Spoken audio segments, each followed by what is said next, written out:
Tous les directeurs et directrices d'école ont reçu une lettre qui les a fait sursauter. Le gouvernement Legault leur demande encore une fois de se serrer la ceinture. J'ai relu 4 fois la lettre en m'assurant que je ne m'étais pas trompé, tu sais, en voyant le montant. On leur donne des cibles d'optimisation des dépenses à respecter.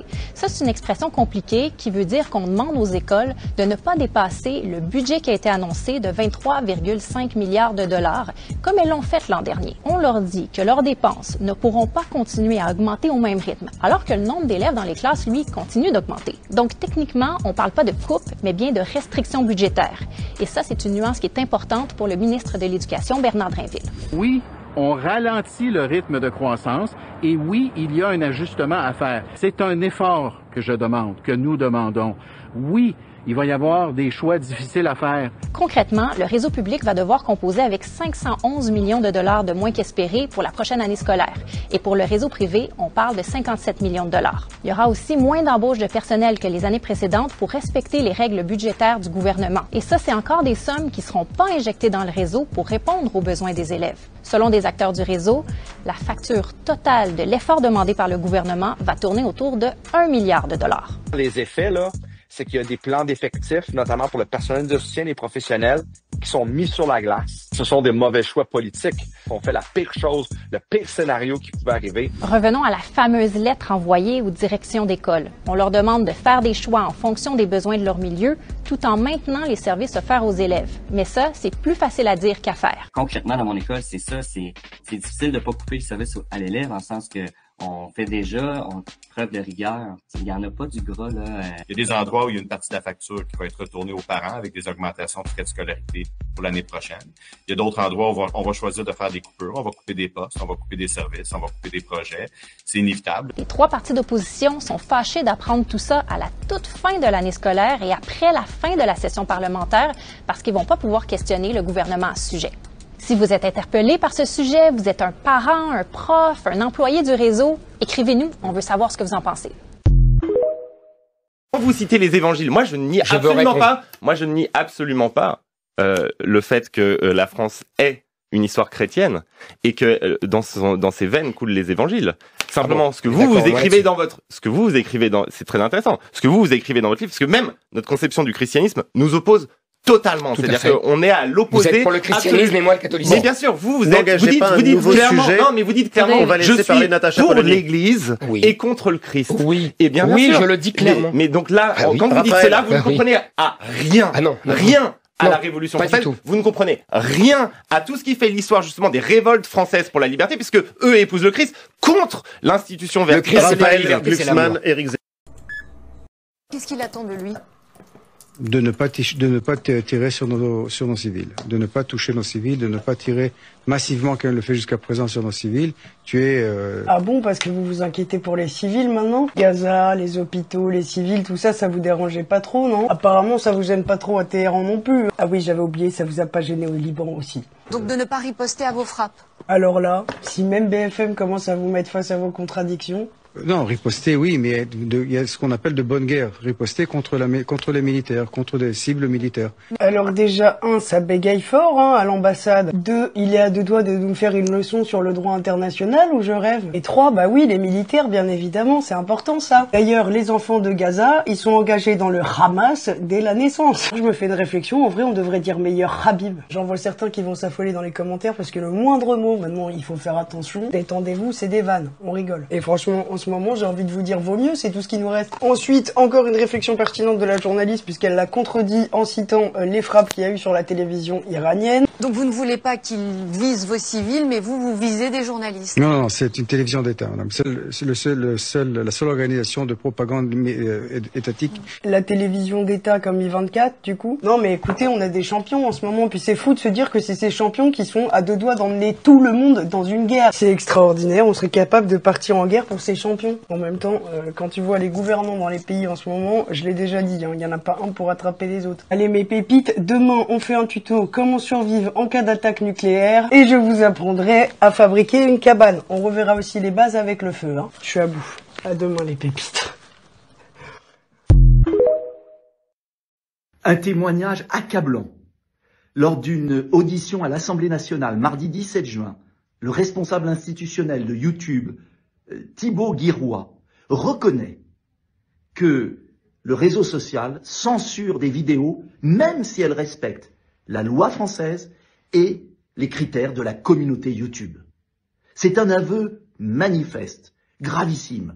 Il précise bien que les vidéos nuisibles, mais on ne sait pas pour qui, comment, et qui décide si c'est nuisible, ou pas souhaitable, voient freiner leur diffusion.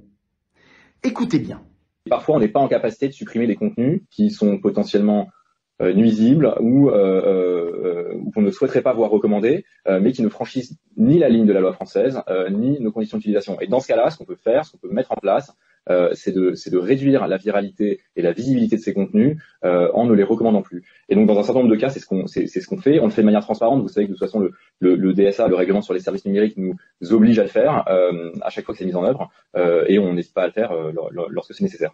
Vous avez entendu, c'est clair, net, précis. Ce n'est plus la liberté d'expression. Monsieur Zuckerberg, le patron de Meta, l'avait reconnu après l'élection de Donald Trump.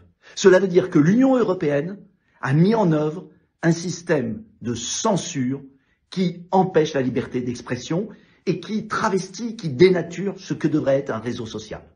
Voilà pourquoi nous devons lutter pour les libertés. Il est clair que les responsables de ces réseaux sociaux sont sous pression des dirigeants européens, d'une sorte de nouvelle dictature européenne. La France, c'est la terre de la liberté d'expression. Et je suis candidat à l'élection présidentielle pour défendre partout et toujours, comme je l'ai fait pendant la crise Covid, la liberté de penser, la liberté de s'exprimer, sans lesquelles il n'y a pas de démocratie possible. Alors quand on voit que Léa Salamé, compagne de Raphaël Glucksmann, agent Atlantis, tête de liste socialiste aux élections européennes, avec un passé en Géorgie incroyable, vient d'être nommée pour présenter le journal de 20h de France 2, on s'interroge.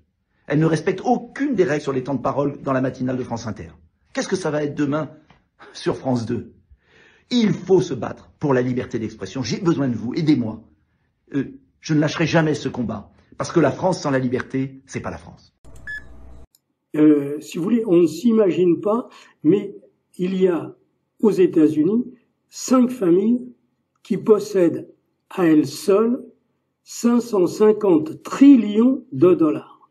Donc, ils possèdent à peu près la moitié de l'économie américaine. Bon, 550 000 milliards de dollars. Voilà, exactement. Alors, je ne vais pas rentrer trop dans ce détail, mais petit à petit, ils vont évidemment financer des campagnes, et on est dans les années 80-90 sur des sommes qui deviennent déjà importantes, mais ensuite, lorsque la loi est votée en 2011, eh bien là, il n'y a plus de limite. Alors, l'élection d'un sénateur en campagne publicitaire, la dernière élection, c'est-à-dire le renouvellement des 35 sénateurs qui ont eu lieu, ce qu'on appelle le mi-mandat, a coûté par sénateur 277 millions de dollars en campagne publicitaire. Un sénateur gagne 90 000 $ par an, il est impossible pour lui de financer cette campagne. Donc, ça veut dire quoi? Ça veut dire que les PAC choisissent le candidat. S'il est 100% pour Israël, on va le financer. S'il est mitigé, eh bien, on va financer son opposant. L'Iran en position de faiblesse, titrait hier le quotidien belge Le Soir, comme beaucoup d'autres, recopiant le Washington Post et de soi-disant experts indépendants, les missiles iraniens seraient, je cite, imprécis, inefficaces, trop peu nombreux. Israël va gagner, c'est sûr. Ceci cache quoi?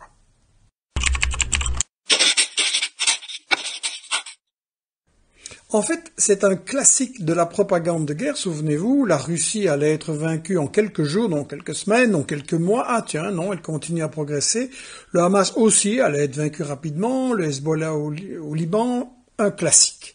Sauf que, là, c'est Israël qui risque de manquer de missiles, son dôme de fer, prévu pour protéger des petites roquettes venues de Gaza, a déjà été percé à de nombreuses reprises, de nombreux bâtiments stratégiques à Tel Aviv et ailleurs ont été frappés, on nous cache la plupart de ces images, et même le Washington Post le reconnaît, je cite, « Israël ne pourra abattre les missiles iraniens que pendant 10 à 12 jours avant d'être contraint de commencer à rationner les munitions ». Explication du colonel retraité US McGregor, Les Iraniens envoient d'abord leurs missiles de vieille technologie pour obliger Israël à gaspiller ses missiles intercepteurs très coûteux. Ensuite, Téhéran va utiliser ses missiles plus modernes et dévastateurs. Coûteux en effet. Le missile hypersonique iranien le plus avancé, le Fatah 1, coûterait $200 000 et pour 12 000 missiles intercepteurs pour le bloquer, Israël va dépenser 144 millions $. Bref, une guerre d'usure côté Iran. Et si Israël tombe à court de missiles, va-t-il recourir à une provocation pour justifier que les États-Unis interviennent de toutes leurs forces face à la propagande de guerre? Restons vigilants.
Donc, Monsieur le Président, ce qu'on demande, c'est d'arrêter de vouloir donner la citoyenneté à des gens qui n'ont jamais vécu au Canada, qui n'ont aucun lien avec le pays, commencer à gérer ceux qui ont rentré ici. S'il y en a qui méritaient leur place, qu'ils soient bien traités, qu'on s'en occupe adéquatement.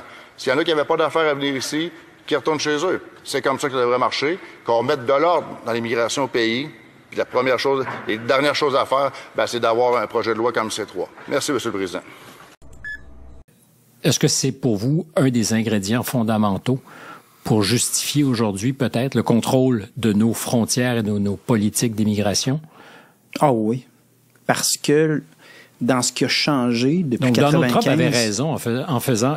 Je ne vous demande pas de dire que vous alliez ou vous auriez voté pour Donald Trump aux États-Unis, mais il avait raison en mettant le doigt sur quelque chose en 2016. D'ailleurs, j'ai dit quelque chose de controversé quand j'ai dit... Sur les frontières du Sur les Québec. frontières, moi, on m'a posé la question spontanément. J'ai dit, là-dessus, Trump, vous pouvez pas l'aimer, là.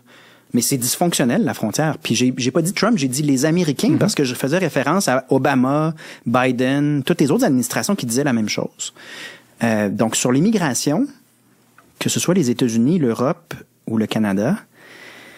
c'est la question. Il y a une démonstration que les sociétés peuvent pas intégrer si on est dans des niveaux, des seuils qui sont nettement disproportionnés. Et dans le cas du Canada, ce qui est particulier, c'est que c'est absolument délibéré contre la volonté du Québec. Donc, le Québec, sous Legault, à partir de 2018, parce que, ironiquement, c'est François Legault qui aura perdu le contrôle complètement de l'immigration. Sous François Legault, on a accueilli plus d'immigrants que sous Charest et Couillard ensemble.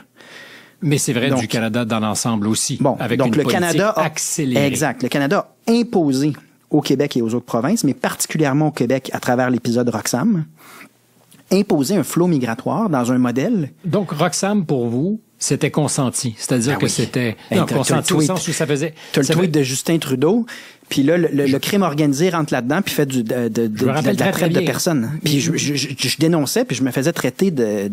Donc, le gouvernement, par-delà la politique dynamique d'immigration légale, parce qu'on fait rentrer légalement beaucoup de gens au Canada, par-delà, Roxham, c'était à dose pas toujours homéopathique, une manière aussi de faire entrer davantage d'immigrants chez nous.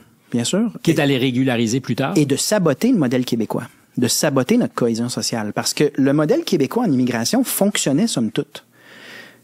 Pas très éthique, là, parce qu'on allait chercher les meilleurs éléments de pays en voie de développement. Donc, éthiquement, est-ce que c'est juste pour ces pays-là de prendre leurs meilleurs éléments alors qu'ils en ont besoin? On repassera. Mais pour l'intérêt du Québec, tu avais d'excellentes candidatures dans des chiffres autour de 30-35 000, donc qui ne causaient pas de crise du logement, on voyait pas de recul du français. C'est un modèle qui fonctionnait. Ce que Justin Trudeau, dans ses presque 10 ans, amène, c'est un sabotage intentionnel du modèle québécois. Ou est-ce que là, intentionnel, donc c'est une politique, si elle n'est pas officielle, a été avalisée en haut lieu à l'édifice Langevin. On s'est dit... Totalement.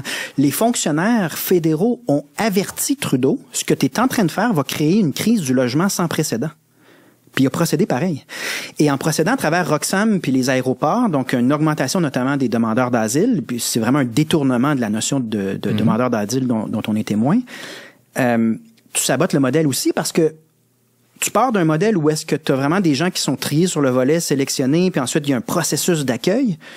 Puis là, tu as juste du jour au lendemain un peu des gens dont on ne sait peu qui rentrent et qui demandent des services dans l'attente d'un traitement d'une demande qui peut durer 2-3 ans. Vous dire, tous les premiers ministres qui ont essayé de créer cet État palestinien, que ce soit Ehud Barak, qui était prêt à donner 95% de la Judée-Samarie et également le mont du Temple et diviser Jérusalem, que ce soit Ehud Olmert, qui également était prêt à donner 99% de la Judée-Samarie et donner même le Kotel en plus du mont du Temple, que ce soit Ariel Sharon, que ce soit Netanyahou, même s'il a dit qu'il était prêt à un État palestinien, l'histoire d'Israël est beaucoup plus forte que les hommes. Et quelles que soient les décisions d'hommes politiques, il y a un sens de l'histoire et le sens de l'histoire va à l'application de la souveraineté sur l'intégralité de la terre d'Israël. Jean-Charles, Judée-Samarie, c'est quelque chose de biblique, de la Bible. C'est vraiment, c'est dans la Bible. Notre droit sur tout Mais Israël. La politique, ce n'est pas la Bible. C'est-à-dire que la politique, c'est le compromis. Il faut trouver le moyen de vivre. Et la Bible parle et vous avez choisi la vie. La vie au-delà de tout. Et je dois vous dire que c'est vraiment, tout est dans la Bible, toute la Judée-Samarie, elle figure dans la Bible. Mais aujourd'hui, on n'est pas dans les temps de la Bible, on est dans un État souverain, avec des voisins, et on négocie avec eux. C'est ce qui s'est passé avec le Sinaï. Le Sinaï est dans la Bible aussi. On a dit bye bye. Et pour avoir la paix avec l'Égypte. Et la même chose avec d'autres territoires. Et je crois que ça, en fin de compte, la normalité d'Israël, le jour venu, sera de vivre en paix avec tous les voisins, basés sur des accords de paix. Et ça, des fois, c'est contre la Bible. Mais il faut vivre aujourd'hui et non pas avant-hier. Alors, je ne vous rejoins pas du tout. Nous sommes venus en Israël parce que nos ancêtres y étaient, parce que ça a été la terre qui nous a été donnée par Dieu, et tous les peuples du monde entier peuvent le lire dans la Bible. Je suis d'accord. Nous ne sommes pas arrivés en Ouganda, nous sommes arrivés en Israël, nos ancêtres n'étaient pas sur le littoral de Tel Aviv, il était en Judée-Samarie.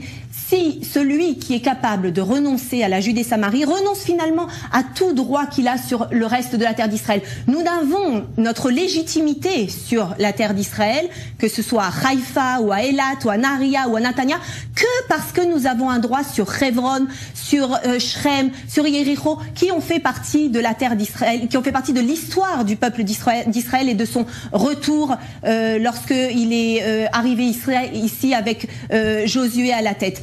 Le but n'est pas d'être un pays normal, Monsieur Ben Simon. Oui.